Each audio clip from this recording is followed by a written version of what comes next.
Hello and welcome to SRIRAM IAS. All of you are hereby welcomed into this discussion series in which we are actually discussing the book, that is the Indian economy book by Srirangam sir himself. Now in this book, the main objective is that we need to have proper command on our Indian economy as a subject.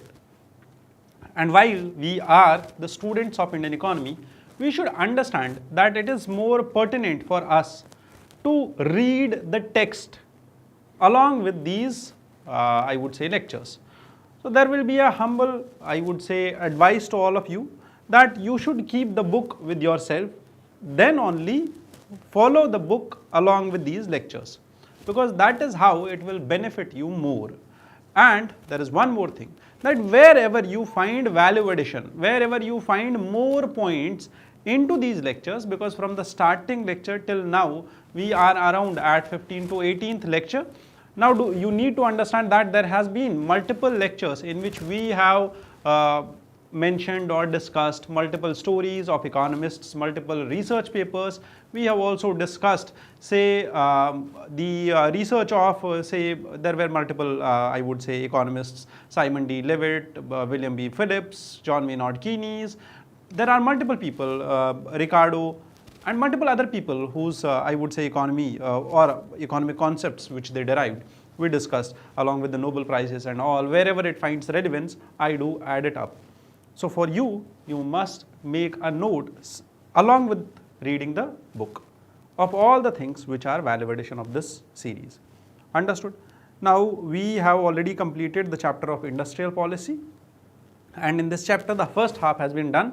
Now the second half is pending. It will take us around 30 minutes and we'll be done with this. Till yesterday we discussed from 1947 to 1991 all the industrial policy of India. And in this scenario, we also discussed that in the pre-independence era,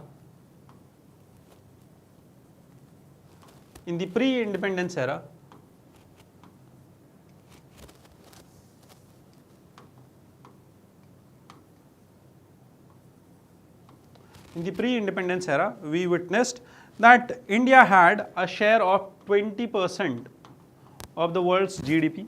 Along with that, India's industrial sector with the, I would say, when it reached near 1947, in the era of, in the decade of 1940s, it reached to 9.8% industrial, or I would say manufacturing sector output. Now we should rather remind ourselves that we have been focusing on industry. First, the focus was in the second 5-year plan, in which there was clear and I would say objectives of focusing on industrial growth and industrial development, because in the first 5-year plan we focused on agriculture. In the first 5-year plan from 1951 to 1956 we focused on agriculture, and we witnessed that we had a target of 2.1% growth rate in first 5-year plan. But in that 5-year plan, in the first 5-year plan, we achieved, the target was 2.1% and we achieved a growth rate of 3.6%. This somehow set the Indian economists at that point of time in a thought that agriculture is something where we now need to put in less focus, and we need to put focus in, I would say, other things. From 1956 to 1961, we will see that in the second 5-year plan, the focus was shifted towards industrial development. But this shift was somehow, which I would say, bit early in its time. However, not that much early also. There should have been a balance between agriculture and industry, which was established in the third 5-year plan. But then again, it was very late that we established the balance in third 5-year plan. I would say, due to which the third 5-year plan could not achieve its second, was although moderately successful, because the targets were not achieved. However, when we talk about the third 5-year plan, it couldn't match or it couldn't achieve its targets. And similarly, same thing happened to 4th, 5th also. And 6th was again such plan which was successful because of the policy shifts. So therefore, why actually I mentioned this policy shift between 5-year plans over here? Because we need to understand that till 1991, the policies of Indian industry or Indian industrial policy till 1991, whether we talk about the 1918 policy when we adopted the green development, whether we talk about 1980s or whether we talk about 1977, we talk about 1974, 1973, 1956, all of these policies had somehow same pattern. The pattern was earlier defined in the second 5-year plan, that is the socialistic pattern of society. Understood? So the new industrial policy of 1991 started with, it shifted. There is a paradigm shift in 1991 that it will now focus on what? That till 1991, or I would say till 1980s, the role of state in industrial development was more, and there were state monopolies which were established in few sectors, which we discussed earlier also. Monopolies in terms of critical and strategic industries, monopolies in terms of industrial houses, or I would say monopolies in terms of arms, ammunition, atomic energy, railways. These all things we discussed yesterday. We discussed them yesterday, that this state monopoly had, now the time was that it has to go away now. Once we shift from these state monopolies, once we shift from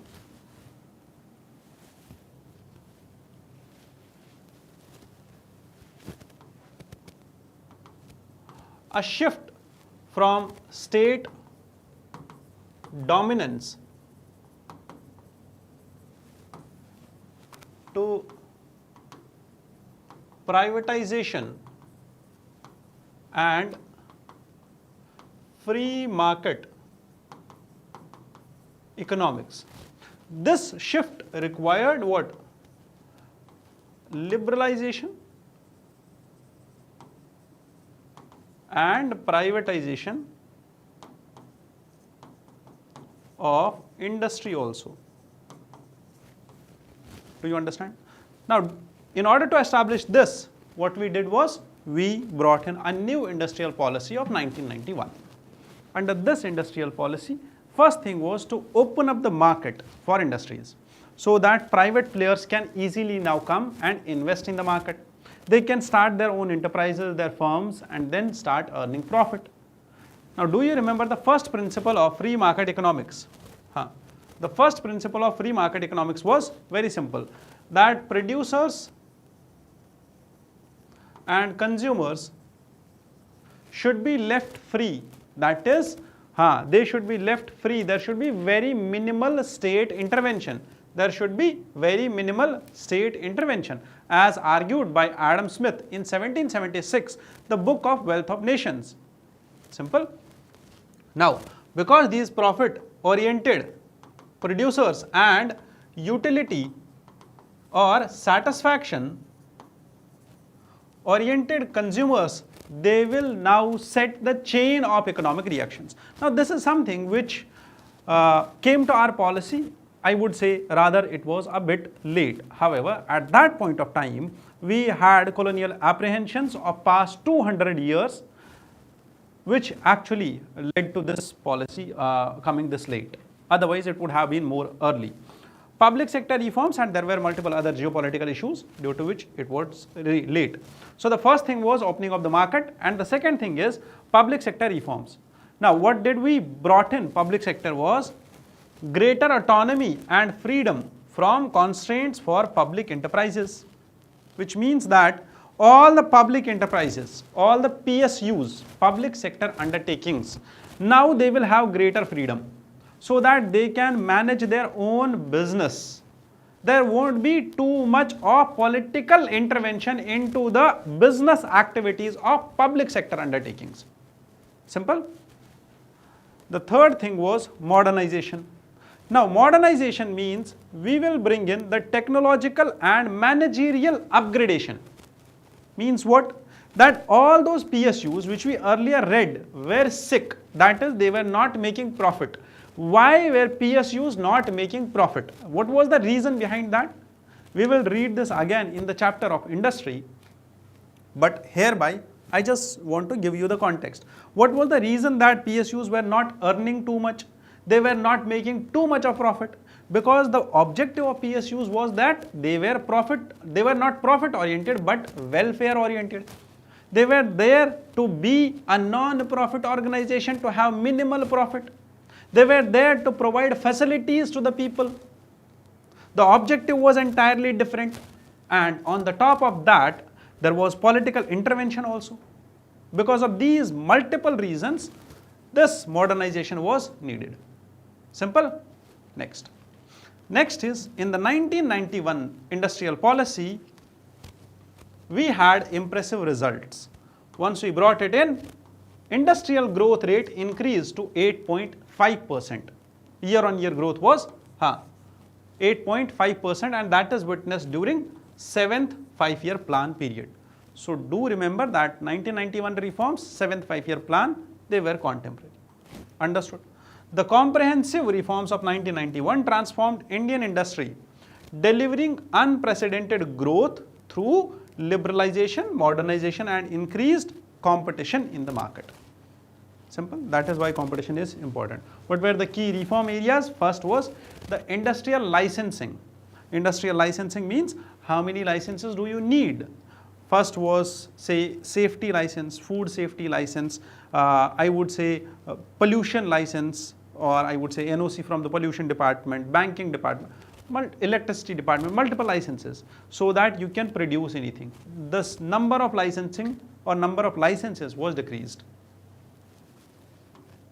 Foreign investment was attracted, that now FDI, FII players can come and invest in India. Technology related agreements were increased, so that easily technology acquisitions can happen. Public sector policy and MRTP, Monopolies, Restrictions and Trade Policies Act, was also brought in. Why in 1969? Why was it brought in? And then it was reformed also in 1991. Why? Because in order to establish and in order to have a market for private players, where all these private players can easily have a competitive environment, and there should be no monopolies allowed in the market. Now, what were the industrial licensing reforms? We will discuss all of these reforms one by one. What were the industrial licensing reforms? So the first reform was that the licensing was abolished in all the industries except some specific industries. Irrespective of the investment levels, say the investment is 100 CR or 10 CR or 1 CR, irrespective of that, the licenses were not now required. Very less number of licenses was required. Further, this marked the end of license Raj that had controlled the Indian business since 1951. So due to this license Raj, there was something called as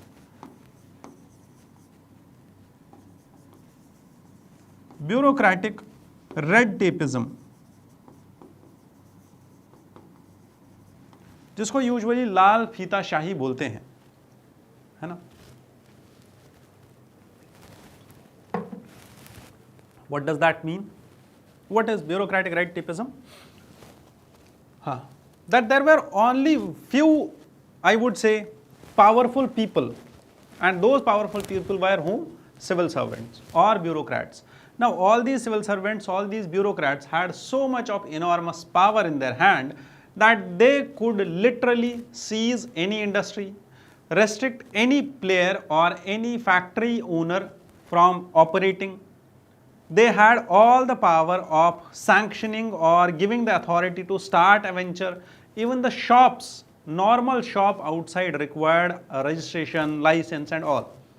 Due to this, the private player was not able to function properly in the market, and that is why we had to abolish these licenses. So the compulsory licensing, it continued only for industries which involved security and strategic concerns, social reasons, safety issues, environmental concerns, hazardous products and the elitist consumption. Simple. So some of the products or some of the industries were required to have licenses, rest all were liberalized. Second point is foreign investments. So in terms of foreign investments, foreign direct investment and foreign institutional investment was allowed.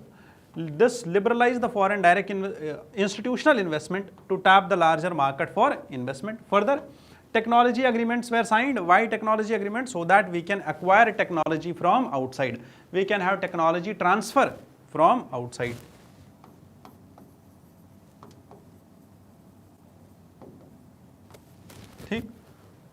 And the last thing is, once you have newer technology, once you have innovation in terms of technology, you can develop new products. Once you develop new products, that is how your industry booms. Because all the new products, all the new innovations, all the industries which are in new sectors, they are also known as sunrise sectors. UPSC asked a question on the same theme, that what are sunrise sectors? Why? Because these are the most opportunistic areas. Say for example, when digital learning came, all those people who started digital learning or who started digital education academies, they were the first movers and they had the first movers advantage, and they capitalized and grew a lot. Similarly, in terms of mobile phones, in terms of multiple other, I would say new technology, wherever you have newer technology, wherever you have innovation, it means that your economy will also boost. That is, I would say, finding of one of the Nobel laureates who were given Nobel Prize in 2025. Now, what was License Raj? Basically, it was an elaborate system of licenses where permits, regulations were regular setup, and businesses in India from 1947 to 1990 had an offshoot of state controlled or planned economy through these licenses that state used to control, because for every act, even just to produce, see, for example, if you wanted to produce this bottle of water, you had to get 10 licenses for producing water, filling it in and then marketing it, packaging it. For everything you had to get hundreds of licenses, and that is why the License Raj term was coined. Understood? Now coming to MRTP Act, main objective of MRTP Act was to remove the challenges of private sector. The main challenge of private sector would be that when I would say firm, an enterprise, say whether it is MNC or not, a firm which is too big to have all the other competitors inside it. When you see that Byju's has acquired this has acquired this, Flipkart has acquired Amazon, Amazon has acquired, say Myntra has acquired, say Shopify, all of these are doing what? They are just eliminating their competitors from the market. What does that mean? That there remains only one person to give you that service or to give you that good, to provide you that good when there is less number of producers. It means that this producer is gaining more and more market power in terms of setting price. When that person has gained more power in terms of setting price, it means he is monopolizing that power. That is the monopolizing of economic power. Price setting power. Simple? Chalo. So, first was MRTP Act was established, or I would say enacted, to prevent the concentration of economic power, which I just described. Control of monopolies, prohibition of monopolistic, restrictive and unfair trade practices. Do you understand this? So, the MRTP Act became effective in 1970. Post 1991, the provisions were strengthened to enable the MRTP Commission to take appropriate action on unfair practices. Similarly, we have currently Competition Commission of India under Competition Commission Act also, which currently ensures that there is proper competition in Indian market. There are no unfair trade practices which anyone, any producer, any service provider, any goods producer is implying, or whether that is marketing strategy, whether that is packaging strategy, whether that is any trade false practice of advertising, Competition Commission of India is taking care of that. Moving ahead, the public sector of India had its own challenges. There were insufficient productivity because they were not ready to, I would say, work 24/7. They were government employees. They were not ready to work 24/7. There were no performance related appraisals. So therefore, the productivity lacked. One, I would say, signature used to take, say for example, 10 months to happen. Poor project management. All the projects which were taken by these public sector undertakings, they used to get delayed and delayed and delayed. Overmanning and low return on investment because of these PSUs. Inadequate research and development and human resource development, lack of technological upgradation. These were some of the main problems of India's public sector. And in order to eradicate these problems, there were multiple public sector reforms which were brought in. These reforms were, first, disinvestment. All of those PSUs which were not performing well to be disinvested. So government started selling them off. Government started privatizing them. Why? Why to privatize them? Because that is how we release our trapped assets. That is how our capital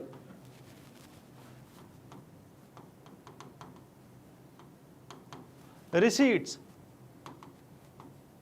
increase, and from loss making PSU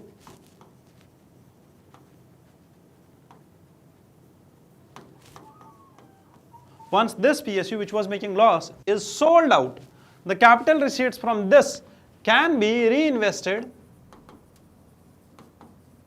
into profit making PSUs.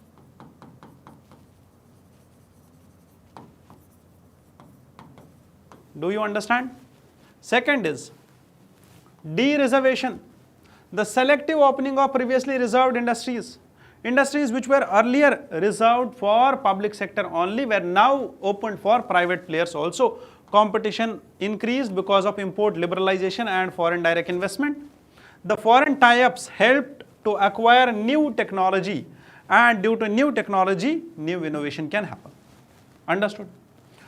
Post 1991, from 1991 onwards, the policy landscape has continuously kept on changing, with the state's role decreasing. However, at certain point of time, even when we talk about Adam Smith, Smith's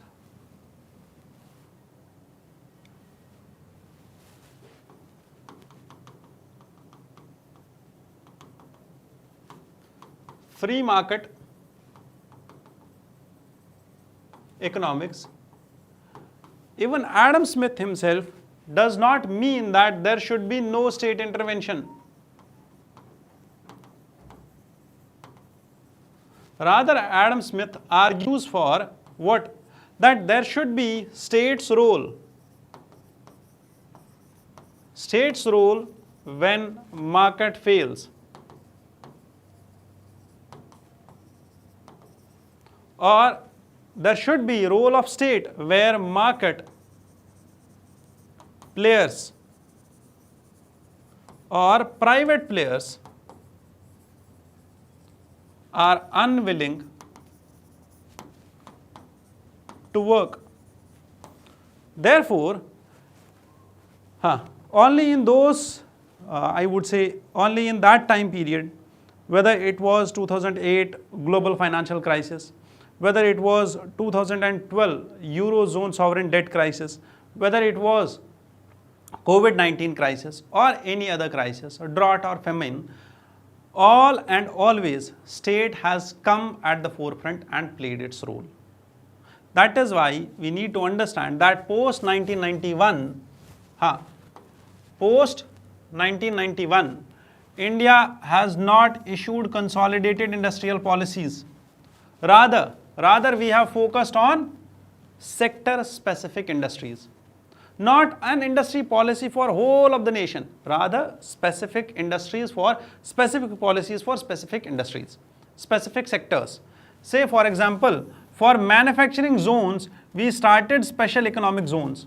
We started dedicated manufacturing clusters, so that in these regions we can change the laws, we can have easy laws, we can have single window systems.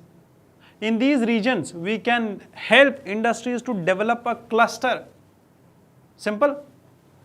We had MSME policies, micro, small and medium enterprise policies. The targeted support for micro, small and medium enterprises. Why? Like recently in budget 2026,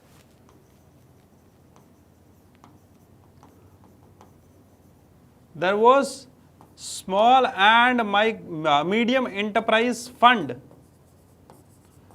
which was announced. Foreign direct investment framework was also changed because sector specific guidelines. Say in which sector will we allow 100% FDI and which sectors are there where 74% is allowed, 49% is allowed and 24% is allowed. Which sectors are there where 100% FDI is allowed under automatic route. So there is also a sector specific approach in foreign direct investment also. Therefore, the future industrial policy priorities of India changed, because now we are focusing on emerging sectors only. Say critical minerals, say semiconductor industry, semiconductors, say fabrication or fab units. Not only these, but quantum technology, blockchain technology, Silicon Valley. So therefore, or this year in budget 2026, the focus is on orange economy,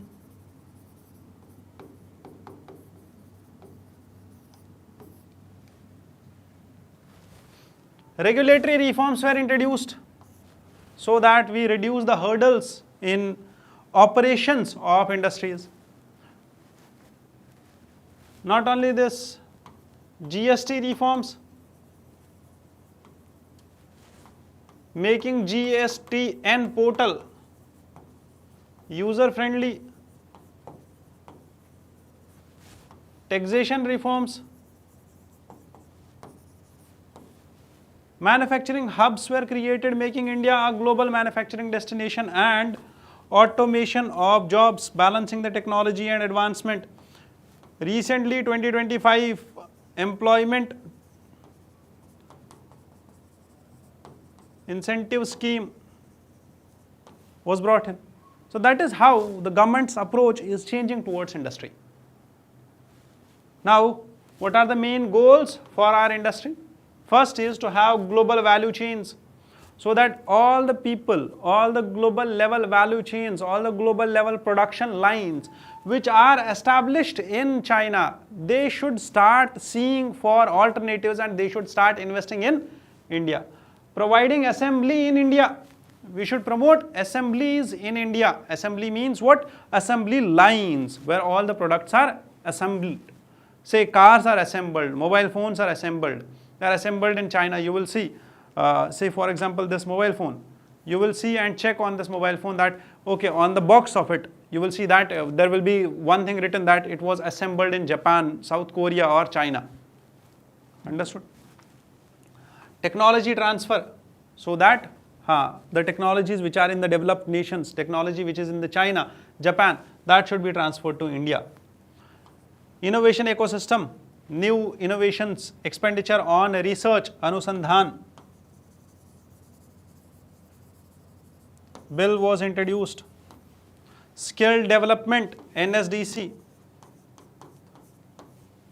These are some of the new areas where India is focusing. but there are some challenges also related to industrial development, related to industrial policy. Now, there is just a mention of 6 challenges, which usually are the major challenges of industrial policy. But we will be going in deep into industrial challenges, into how and why there are problems, say particularly in the regions of Bokaro, there are problems in the regions of Bhilai, there are problems in the regions of, say, Patna, or I would say there are problems in the regions where you cannot have industrial setup, Vidarbha.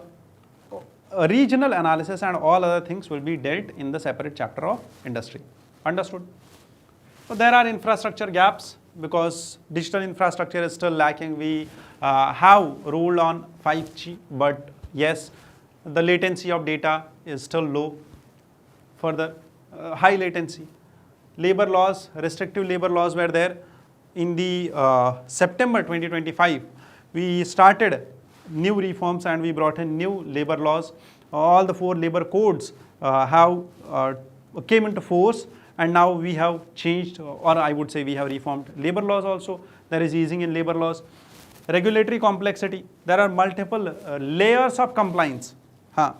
The companies have to, I would say, comply with direct tax norms also, indirect tax norms also, and then there are multiple layers to it. Say for example, first corporate income tax, then dividend distribution tax, then personal income tax. All of these things are there. Technology adoption. There is less uptake, or I would say slow uptake in technological upgradation. There are trade barriers in terms of international trade barriers, whether we talk about tariffs, whether we talk about protectionist policies of, say, USA, China, or other nations, Southeast Asian nations. Research and development and investment. There is very less budget which is given for research and development and investment into research and development. Understood? However, when we talk about industrial development, we also need to understand that how are we actually measuring the industrial development in India.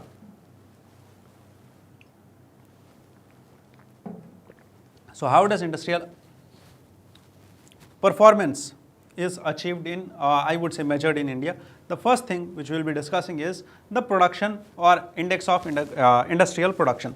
IIP, index of industrial production. What is index of industrial production?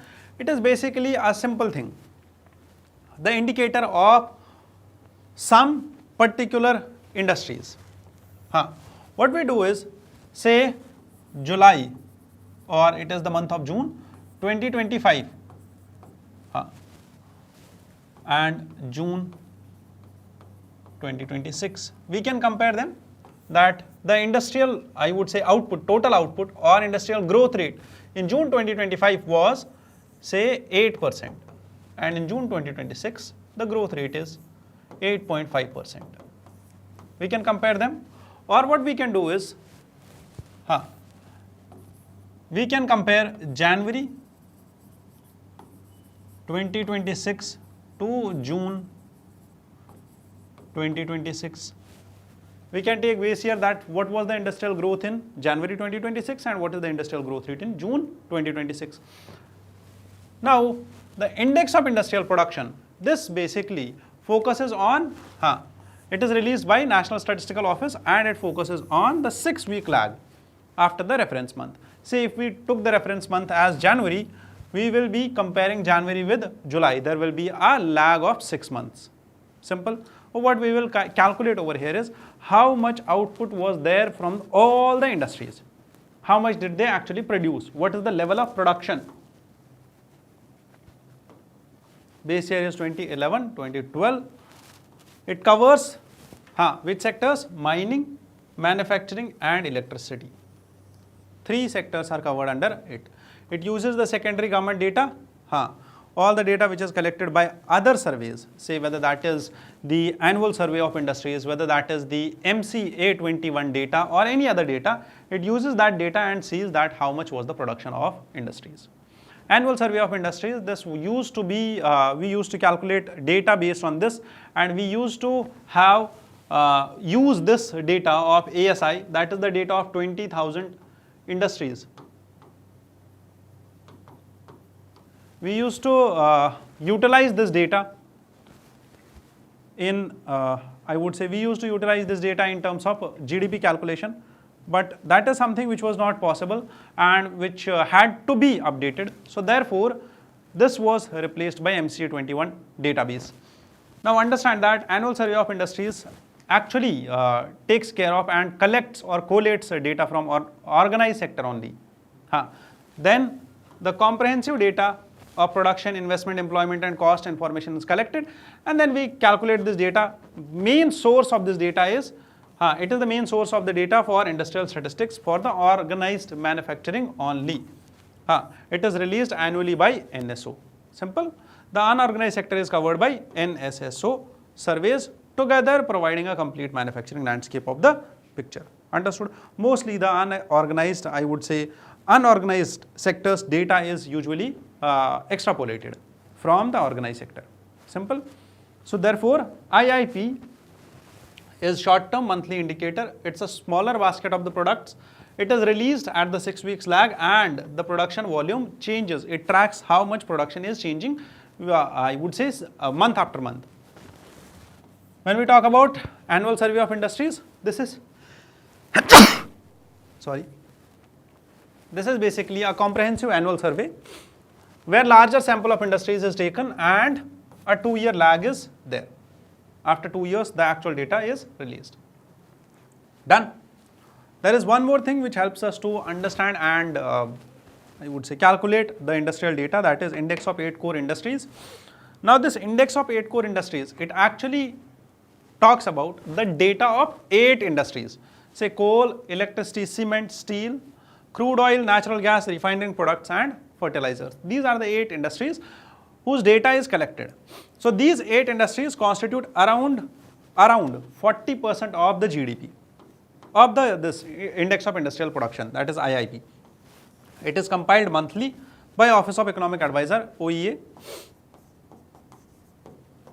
at a 1 month lag. So for the past 1 month, we will calculate, we will leave the past 1 month, say in the month of June, there will be the data of not May but April which will be released. So ICS serves as the lead indicator of industrial performance.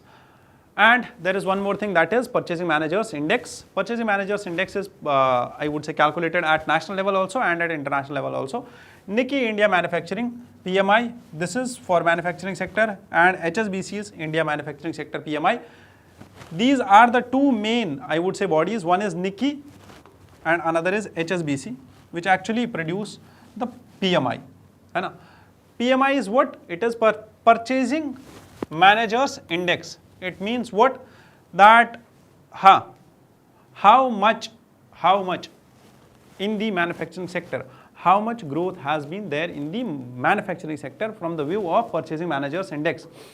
Now understand, HSBC's manufacturing index is compiled by S&P Global. S&P Global is a rating agency. It serves around 400 purchasing managers. Who are these purchasing managers? Who actually are dealing with the industrial, I would say, purchase and sale. Now the data collected begins in the month of March and then is released. Or I would say the base year is March 2005. However, the Nikkei's PMI actually talks about or surveys the purchasing managers. It provides diffusion index insights. So there are two main indices which are released when we talk about Purchasing Managers Index. One is released by HSBC, another is released by Nikkei. But the main and core important point which we should remember is that whether there has been a growth or a recession, or I would say whether there has been a growth or contraction in the industrial sector. Now how will we define it? It is defined by the score of PMI. If the score is more than 50, it means there has been growth in the industrial sector. If it is less than 50, it means there has been contraction in the industrial sector.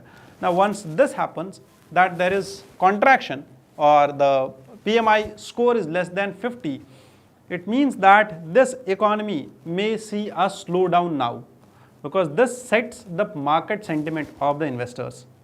Understood? There is one more Purchasing Managers Index, that is Services PMI. So therefore, through Services PMI, HSBC and IHS market India Service PMI. They survey again 400 companies and 350 private service firms. They track the data of insurance, real sector, businesses and employment inventories. These indicators or indices provide us early insights into service sector. Whenever the, I would say, purchasing managers index, whenever it falls, it means there is a problem with that market, whether that is the market of manufacturing sector or whether that is the market of services. Done. That was all for industrial policy of India. The last slide talks about that how we can have a futuristic vision of India's industrial sector. We will not stop over here. We will move on and go to the second lecture tomorrow most probably. In the upcoming next lecture, which is about I would say pre-COVID, or I would say the pandemic era, that from 2017 to 2021 or 2023, how did the Indian economy actually perform? What is J-curve, what is the K-shaped recovery, how Indian economy went to a minus 24% growth and then came back and then rebound back. How was the growth actually managed? What all reforms did we brought? Or we actually need to develop an understanding by that chapter, by the next chapter, that how can be economy actually reformed and how government changes its policies, how the stimulus actually works. With this, I thank you all for being here. I wish you all the best. Jai Hind.